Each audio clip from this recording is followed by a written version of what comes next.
દેજો કોઈ આગરો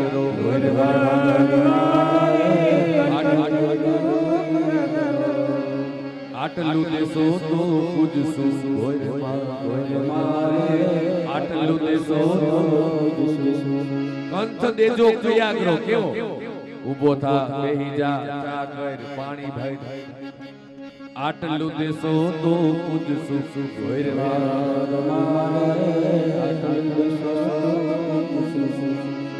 કે કયા ગ્રોથ દીધો અને લગભગ બધાને ભગવાનની દયા થઈ ગઈ છે. હા લગભગ બધા ભગવાન કૃષ્ણ પતિ તરીકે પ્રાપ્ત થાય એવી ઈચ્છા હતી અને અહીંયા ભગવાન કૃષ્ણ બધા જ વ્રજાંગનાઓના વસ્ત્ર લઈ અને કદમના ઝાડ ઉપર ચડી ગયા. હે લાલા અહીંયા આમાં અમારો કઈ વાક નથી. નહીં તમે જલ દેવતાનો અપરાધ કર્યો છે. જમનાજીમાં નિર્વસ્ત્ર સ્નાન કરવું એ પાપ છે. હે આમાં મારો નથી વાક આમાં ઓલી ગોપીનો વાક આમાં પેલી ગોપીનો વાક આમાં મારો નથી કઈ વાક નીચે ઉતરો ને અમારો નથી કઈ વાક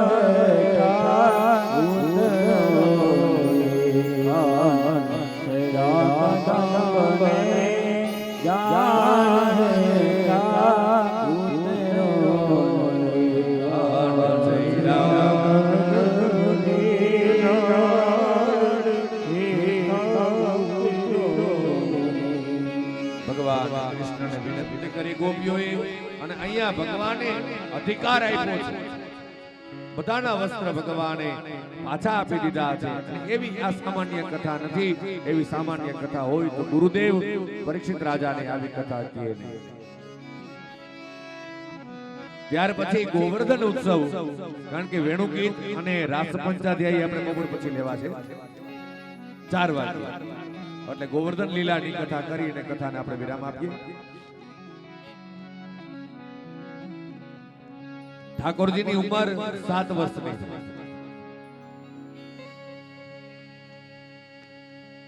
ઇન્દ્રના યજ્ઞની તૈયારી ચાલતી હતી. જોજો આ કથા નાની છે, પણ જેની યાદ શક્તિ નબળી હોય ને, જે આ કથા સાંભળે એની યાદ શક્તિ સતેજ બને છે, એવું ફલકથન અહીંયા બતાવ્યું છે.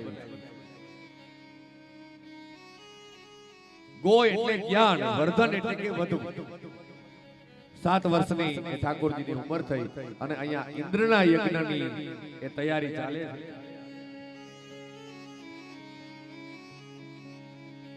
અને અહીંયા નંદ બાબા આવ્યા અને નંદ બાબા યજ્ઞની તૈયારી કરી અને ભગવાન કૃષ્ણએ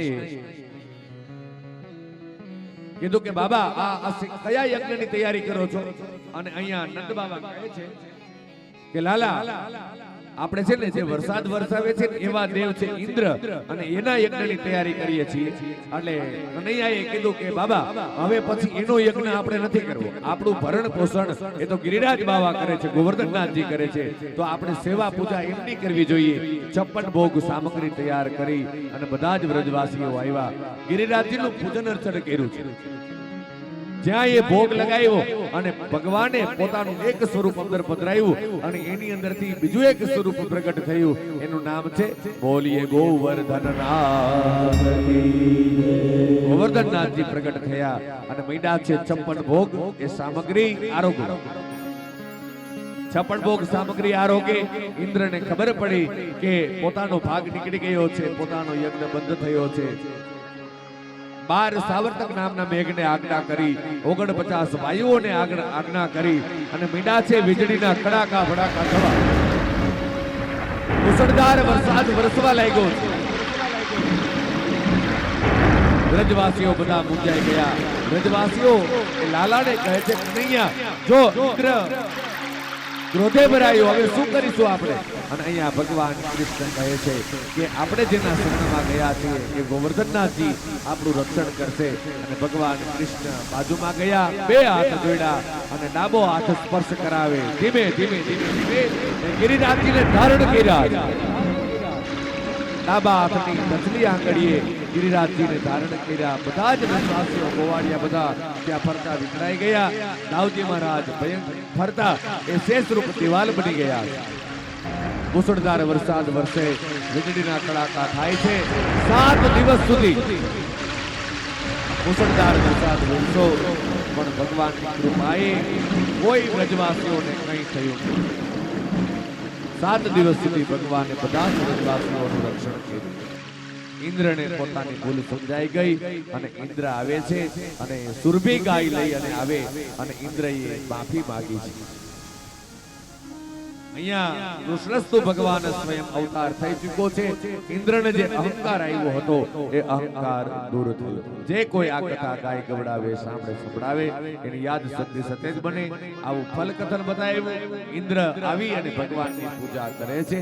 સરસ મજાનું વ્રજ ભાષાની અંદર પદ છે. ગાય અને કથાને અત્યારે વિરામ. બપોર પછી બરાબર 4 વાગ્યે. હવે 4 વાગ્યે બધા આવી જજો અહીંયા.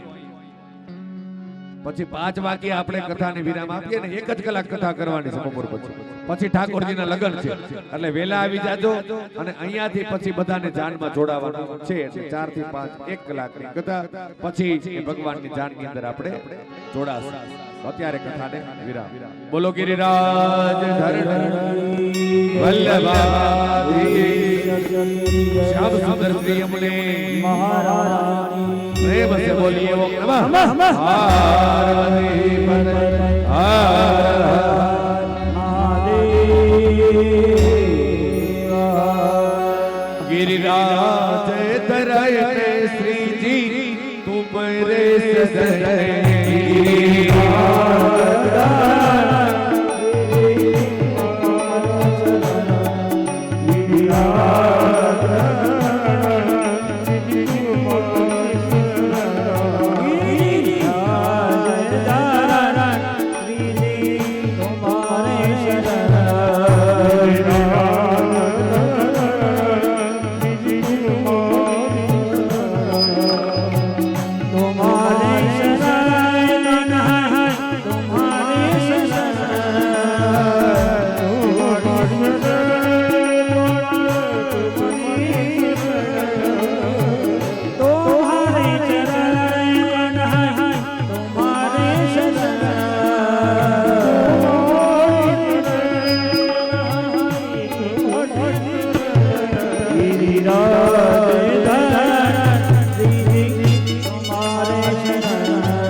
गिरधारी यमुना जी बलिहारी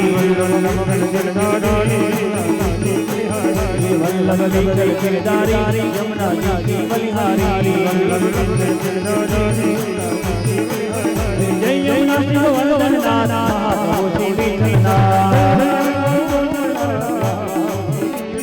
जय यमुना शिव वल्लभनाथ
Shri Shri